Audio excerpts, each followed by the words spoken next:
तो दोस्तों, हमारी कहानी की शुरुआत होती है एक डंजन के अंदर से, एक खौफनाक मंजर को दिखाते हुए, जहां पर जमीन पर हर तरफ सिर्फ लाशें ही बिखरी हुई होती हैं और सिर्फ एक ही इंसान अभी जिंदा है।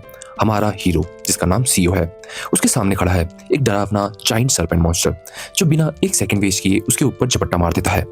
सीओ तुरंत ही भागने लगता है, लेकिन वो मॉन्स्टर उसका पीछा छोड़ने का नाम नहीं ले रहा होता है। आखिरकार मजबूर होकर सीओ को उसका सामना करना पड़ता है, लेकिन उसकी तलवार इतनी पावरफुल नहीं होती कि सांप के दांतों तक को भी काट पाए। सीओ पहले उससे थोड़ी डिस्टेंस बनाना चाहता है, फिर वो दीवार पर जंप करता है और एक्स्ट्रा मोमेंटम लेता है और अपना फाइनल अटैक की तैयारी करता है। लेकिन उसी वक्त सर्पेंट को सीओ की तलवार में आया हुआ बदलाव महसूस हो जाता है, जिससे वो तुरंत ही अपना अटैक ही बदल देता है और सीधा सीओ को जोर से धक्का मारकर उड़ा देता है। और सिर्फ एक ऐसी हिट से वो सीओ के इंटरनल ऑर्गन्स तक को बुरी तरीके से डैमेज कर देता है और मॉन्स्टर फिर उसकी तरफ चार्ज करता है। इसी बीच सीओ आखिरकार वो अटैक चार्ज कर लेता है, जिसे वो इतनी देर से तैयार कर रहा था।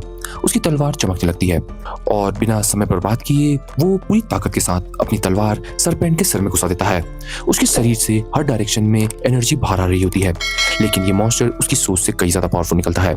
सीओ की तलवार वहीं टूट जाती है और हमारा बेचारा सीओ लाचारी से ये सब देखने लगता है और अगले ही पर सर्पेंट उसकी टांगों को अपनी जबड़ों में दबा लेता है। सीओ पूरी कोशिश करता है कि उसकी आंख में तलवार घुसा दे, लेकिन ये बीज रुकने वालों में से नहीं था। उल्टा वो सीओ के शरीर के नीचे वाले हिस्से को बुरी तरीके से चबा डालता है और उसे उठाकर दीवार में मारता है। दर्द इतना ज्यादा होता है कि उसकी चीखें पूरे डंजन में कूद जाती हैं। उसे यकीन ही नहीं होता कि उसकी जिंदगी का एंड इतने बेकार तरीके से होगा।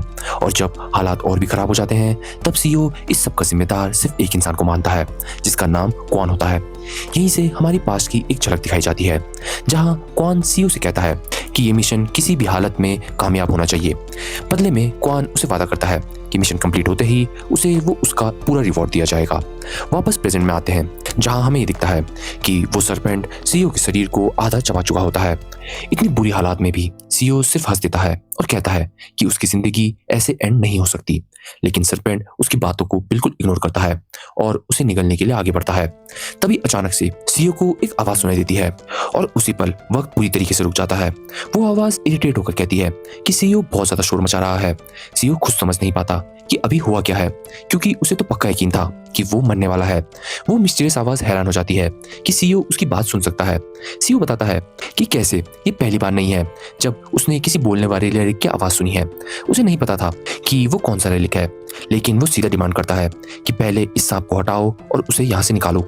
ये सुनकर वो आवाज उसके मुंह पर हंस देती है और पूछती है कि क्या सीओ को सच में ऐसा लगता है कि वो अपनी करंट कंडीशन में बच सकता है। सीओ नीचे देखता है और उसका शरीर पूरी तरीके से फटा होता है। आवाज उसे याद दिलाती है कि वो लिटरली टुकड़ों में भर चुका है। जिंदा रहना है तो उसे किसी मिरेकल से कम नहीं चाहिए, और शायद अब उसे दर्द भी प्रॉपर्ली महसूस नहीं हो रहा है। सीओ का पूरा शरीर कांपने लगता है। उसे अपनी आंखों पर यकीन नहीं होता और आवाज उसे समझाती है कि कैसे चाहे वो सर्पेंट को अभी यहाँ से हटा भी दे, तब भी सीओ यहाँ से चलकर बाहर नहीं जा सकता। वो वैसे ही मुश्किल से जिंदा है। फिर वो पूछती है कि सीओ को क्या लगता है उसके पास कितना वक्त बचा है। सीओ खून उगलने लगता है और बहुत ही ठंडी आवाज में कहता है कि ये उसका एंड है। और हमें ये दिखता है कि कैसे सीओ को ऐसा लग रहा है कि उसका बहुत ही बेकार एंड हो रहा है। तभी वो आवाज बताती है कि कैसे सीओ एक एक्सेप्शनल टैलेंट था जो गलत जमाने में पैदा हुआ, इसलिए सिर्फ सफर करता रहा और अब वो बिना अपने असली ट्रिक्स दिखाए ही मरने वाला है। ये सुनकर सीओ गुस्से से भर जाता है और कहता है कि तुम मेरे बारे में कुछ नहीं जानते, बस बकवास कर रहे हो। वो कहता है उसने ये जिंदगी अपनी मर्जी से नहीं जी है, ये सब उसने सिर्फ क्वान की वजह से किया है और चाहे कुछ भी हो जाए वो क्वान से अपना बदला जरूर लेगा। और हमें दिखता है कि ये कहते हुए सीओ की चीख पूरे रूम में गूंजने लगती है। ये देखकर वो मिस्टीरियस आवाज काफी एंटरटेन होती है। वो मान लेती है कि सीओ जैसा टैलेंटेड इंसान को यहाँ मारना एकदम वेस्ट होगा। इतने में पूरा रूम एक तेज रोशनी से भर जाता है। सीओ हैरान रह जाता है जब उसके सामने एक काला क्रो अपीयर हो जाता है और उसी क्रो के थ्रू वो आवाज बोलती है कि वो सीओ को एक और चांस देगी। वो उसे कहती है कि जाओ और ट्रू किंग का थ्रोन हासिल करो। अगले ही पल क्रो से एक बहुत ही तेज रोशनी निकलती है और वो पूरा एरिया उसमें डुबा देती है। सीओ को फिर से बहुत दर्द होता है, लेकिन इस बार इसकी वजह कुछ और ही होती है। वो रोशनी उसके पूरे शरीर को हील कर रही होती है। कुछ देर बाद सीओ कंफ्यूज होकर सोचता है ये बेवकूफ क्रो किस किंग की बात कर रहा था। उसे उस आवाज के जरा भी आइडिया नहीं था लेकिन जितना वो समझ पाया उस हिसाब से वो आवाज कम से कम हीरो ग्रेड की थी। और दोस्तों, हमें यहाँ एज ऑडियंस इतना तो पता चल रहा है कि हमें सीईओ की बातों का कुछ भी अंदाजा नहीं है कि वो रेलिक या किस ग्रेट रेलिक्स की बातें कर रहा है। तभी सीईओ उस ग्रो की पावर को समझने के लिए कोशिश करता रहता है और उसे याद आता है कि कुछ देर पहले तो वो मरने वाला था। वो शॉक हो जाता है जब वो देखता है कि उसकी दोनों टांगे वापस आ चुकी हैं और वो बिल्कुल जिंदा है। लेकिन जब वो आसपास देखता है तो सब लोग उसे ही घूर रहे होते हैं। एक गुस्से वाली औरत चिल्लाकर कहती है कि सीईओ पागल हो गया है और पुलिस से कुछ करने को बोलती है।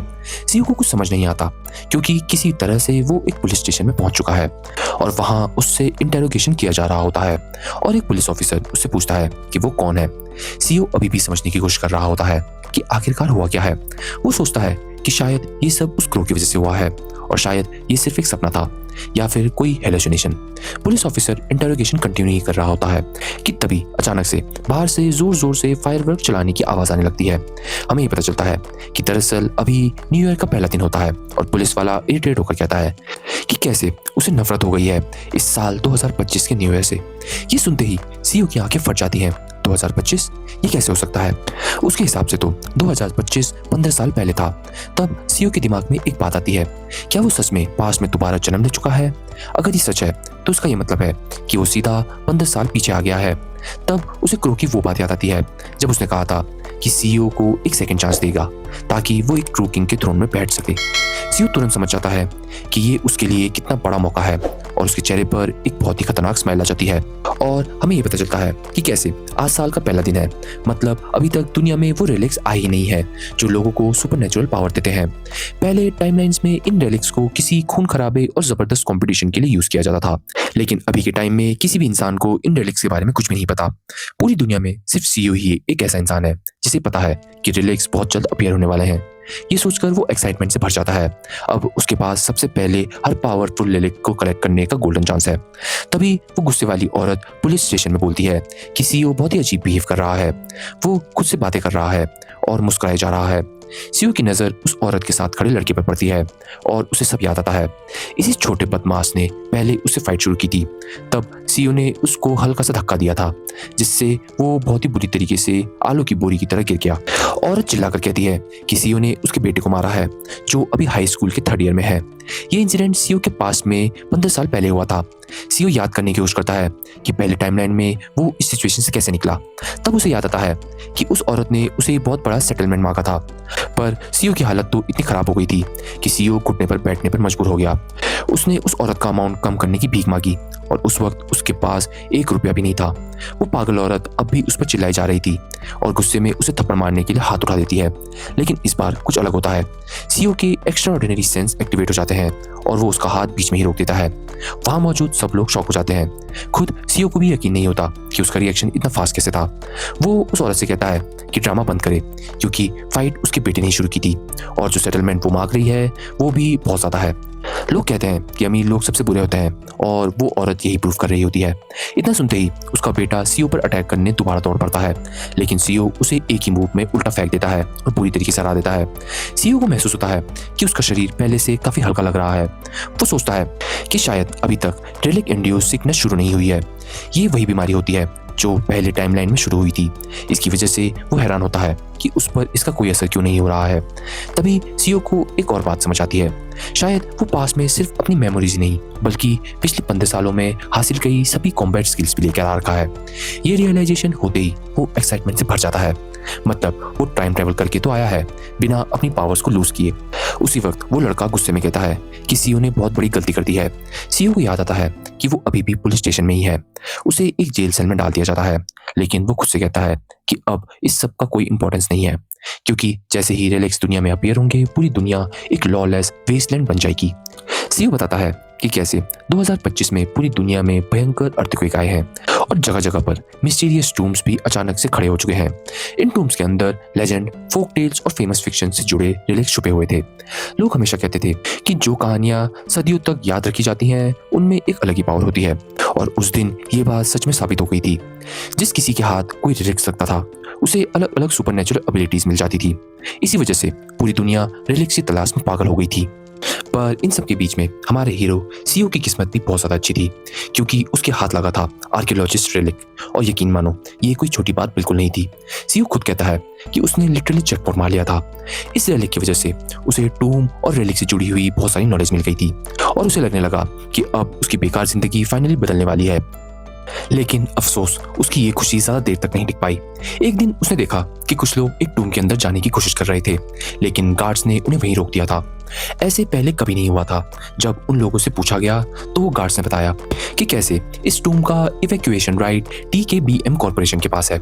वो लोग पीछे हटने वालों से बिल्कुल नहीं थे, लेकिन गार्ड्स ने सीधा धमकी दे दी कि अगर वो लोग अभी यहाँ से नहीं गए तो उनकी जिंदगी खत्म कर दी जाएगी। और सीओ बताता है कि कैसे वही वो पल था जिसने सब कुछ बदल दिया। क्वान, जो TKBM का चेयरमैन था, उसने एक ऐसी मोनोपोली शुरू कर दी थी जिसकी वजह से कुछ पावरफुल लोग ही रिलैक्स को इवैक्यूएट कर सकते थे, और बाकी सबके लिए पूरे दरवाजे हर तरीके से बंद कर दिए गए थे। लेकिन सीओ के लिए एक अच्छी बात हुई। उसकी इवैक्यूएशन एबिलिटी को देखकर TKBM ने उसे डायरेक्टली रिक्रूट कर लिया था। क्वान ने सीओ को अपने अंडर रखा और उससे हर तरीके के गंदे काम करवाना शुरू कर दिया। स्मगलिंग, स्पाइंग और डेंजरस टूम रेड्स। सीओ को सब कुछ करना पड़ता था। वो गवर्नमेंट से सील टूम के अंदर चुपके से घुसता था, रिलिक्स चुरा चुरा कर बाहर आता था, और क्वान बस आराम से बैठकर उसकी मेहनत से करोड़ों कमाता था। धीरे धीरे सीओ की इमेज दुनिया के सामने बिल्कुल खराब हो गई। लोग उसे बॉटम फीलर कहकर बुलाने लग गए। सबको लगता था कि सीओ सिर्फ एक मोनोपोलिस्ट का चमचा है। लोग उसे मुंह पर बोलते थे कि अगर क्वान ना होता तो सीओ की औकात कुछ भी नहीं होती। लेकिन ये सारी बातें सुनकर भी सीओ सिर्फ मुस्कुराता था, क्योंकि उसे दूसरों की सोच फनी लगती थी। वो अच्छी तरीके से जानता था कि उसने खुद अपनी मर्जी से क्वान का कुत्ता बनना पसंद करा है। उसने हर बेइज्जती सही, हर इंसल्ट बर्दाश्त की और अपनी सेल्फ रिस्पेक्ट भी दांव पर लगा दी। लेकिन इतना सब करने के बाद भी एंड में उसके हाथ कुछ भी नहीं लगा। वापस प्रेजेंट में सीओ खुद को ये याद दिलाता है कि जैसे ही रिलैक्स अपीयर होंगे, पूरी दुनिया जंगल का कानून फॉलो करेगी। उसे खुशी है कि उसकी कॉम्बैट स्किल्स अभी भी उसके पास है, लेकिन सिर्फ इतना काफी नहीं होगा। उसे अभी भी इवैक्यूएशन की तैयारी करनी होगी। बस प्रॉब्लम यह है कि शुरुआत करे तो करे कैसे। तभी अचानक से उसके सामने हवा में कुछ वर्ड्स फ्लोट करने लगते हैं। सीओ कंफ्यूज होकर देखता है कि उस पर लिखा होता है टूम रेडर सीओ। उसे लगता है कि शायद उसकी आंखें उसे धोखा दे रही हैं। सीओ कंफ्यूज होकर देखता है कि क्या वो सच में यही देख रहा है। लेकिन अगले ही पल एक और लाइन सामने आ जाती है जिसमें लिखा होता है एक बेकार चोर जो ठीक से कुछ भी नहीं कर सकता। ये देखते ही सीओ समझ जाता है कि ऐसा सिर्फ कोई रिलिक कर सकता है। वो तुरंत सोचता है कि शायद ये सब उस क्रो का ही काम है। उसे लगता है कि वो क्रो कहीं ना कहीं से उस पर नजर रखे हुए है, इसलिए वो जोर से चिल्लाकर उसे सामने आने को कहता है। लेकिन क्रो के आने की जगह उसके सामने स्टेटस स्क्रीन आ जाता है। उसे एक स्किल शो होती है, टूम रेडर बेसिक स्किल स्पाई। इस स्किल की हेल्प की मदद से सीओ अपने आसपास 1 मीटर की रेडियस के अंदर चीजें डिटेक्ट कर सकता है। सीओ गुस्से में क्रो को गाली देता है और सोचता है कि क्या उसकी जिंदगी अब किसी गेम की तरह चलने वाली है। इतने में एक और स्क्रीन पॉप होती है और इस बार उसे एक नई क्वेस्ट मिली है। उसे अपने अंदर एक छुपी हुई हिडन स्किल को अवेकन करना होगा, तभी वो एक कंप्लीट टूम रेडर बन पाएगा। पर हमारे सीओ को तो कुछ समझ नहीं आ रहा होता कि आखिरकार यहाँ चल क्या रहा है। उसी वक्त एक गार्ड उसे चिल्लाकर कहता है कि चुपचाप बैठे रहे। तभी सीओ एक और शॉकिंग बात समझ जाता है। ये फ्लोटिंग स्क्रीन सिर्फ उसे ही दिख सकती है और बाकी किसी को नहीं। फिर वो नोटिस करता है कि कैसे उसके आसपास 1 मीटर के अंदर हर एक चीज उसे क्रिस्टल क्लियर दिख रही है। तब उसे याद आता है कि उसे ये एबिलिटी उसके आर्कियोलॉजिस्ट रेलिक से मिली है। ये बात काफी अजीब थी क्योंकि रेलिक तो अभी उसके पास था भी नहीं, फिर भी वो एबिलिटी उसके साथ ही रह गई। सच कहें तो सीओ को ये स्टेटस विंडो थोड़ा अच्छी भी लग रही है, क्योंकि अब वो अपनी सारी एबिलिटीज क्लियरली देख सकता है। फिर उसकी नजर पड़ती है बेसिक स्किल्स के 4 स्किल्स में से एक, मतलब अभी भी उसके अंदर 3 और स्किल्स छुपी हुई हैं। और हमारा एपिसोड यहीं खत्म हो जाता है।